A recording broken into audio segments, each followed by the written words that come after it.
खुदा फरमाता जा पहले जाके अपने बाप को मेरा सलाम कहना और साथ ये पैगाम देना कि मैं आ गई हूं, अब तुझे फिक्र करने की जरूरत नहीं है। खुदा मेरी रोजी का भी इंतजाम करेगा और मेरे सदक़े में तेरी रोजी का इंतजाम भी खुदा करेगा। बेशक बेशक।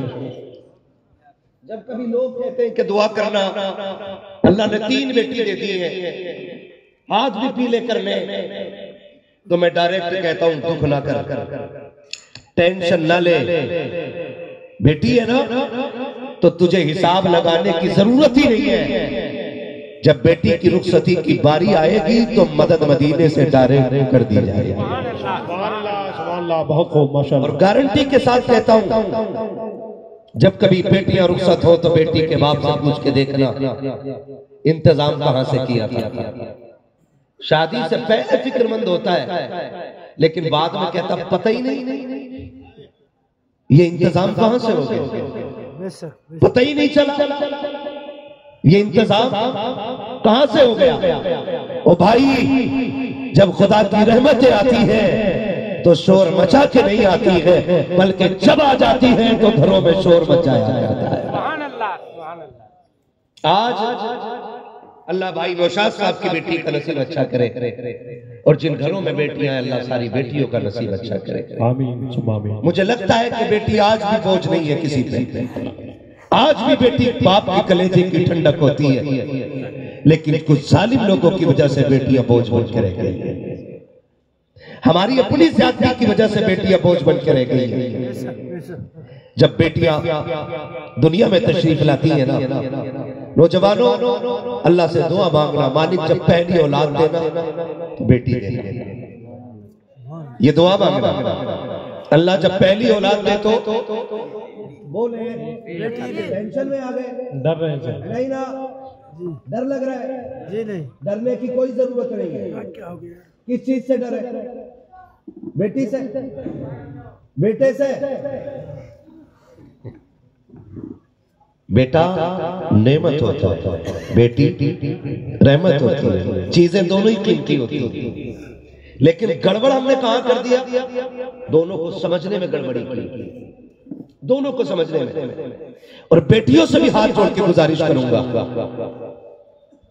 आप कभी कभी मन चाहे कि बाप की इज्जत से खेलो, आप भी किसी की शोहरत देख करके अगर बहकने लग जाओ, किसी के झूठे मोहब्बत के दावे में आकर के बाप की इज्जत को तार तार करने को जी चाहे ना, तो कुछ देखना या मत देखना, अपने बाप की कुर्बानी को एक बार मुड़ के देख ले।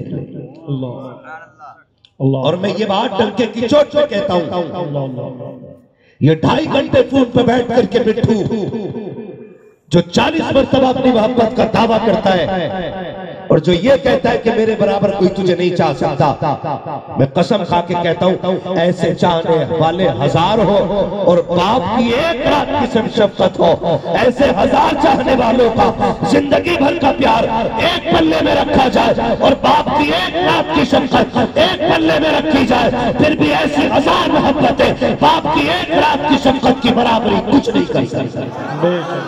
नारे तकबीर, नारे रिसालत, अज़मते वालिदैन करीमैन मुफ्ती हम्माद साहब किबला, नारे तकबीर। मैं बेटियों से कहना चाहता हूँ, आज भाई नौशाद ने बेटी की खुशी में महफिल सजाई है, कई तेरे कदम बहक न जाए, कई तेरी वजह से बाप की इज्जत पे कोई उंगली ना उठा दे, तेरे बाप तेरी वजह से तेरे बाप के चेहरे पे कई शर्मिंदगी के आसार नमूदार ना हो जाए। ए बेटी तुझे ऐसा कदम चलाना है, ऐसी जिंदगी गुजारनी है कि आज भाई नौशाद ने बेटी की विलादत का जश्न मनाया है, कल तेरे रवैये को देख करके हर बाप बेटी की विलादत पे ऐसा जश्न मनाए और शुक्रिया के सजदे करके कहे मालिक सिर्फ बेटी नहीं दी है बल्कि जन्नत का परवाना भी दे दिया है और इज्जत बुलंद करने का जरिया भी अता फरमा दिया। नारे तकबीर, नारे रिसालत, जश्न ईद मिलादुन नबी।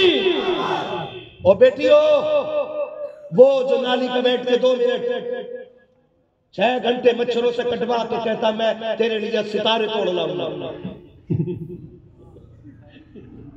मैं तेरा पैर जमीन पे नहीं रखने दूंगा, यकीन कर झूठा है वो। ये जो तुझे इश्क के जाल में फंसा रहा है ना, ये तेरे करीब तेरी जवानी के बाद आया है, ये तेरे हुस्न के बाद तेरे करीब आ रहा है, ये तेरी कामयाबी और तरक्कियों के बाद तेरे पास आ रहा है,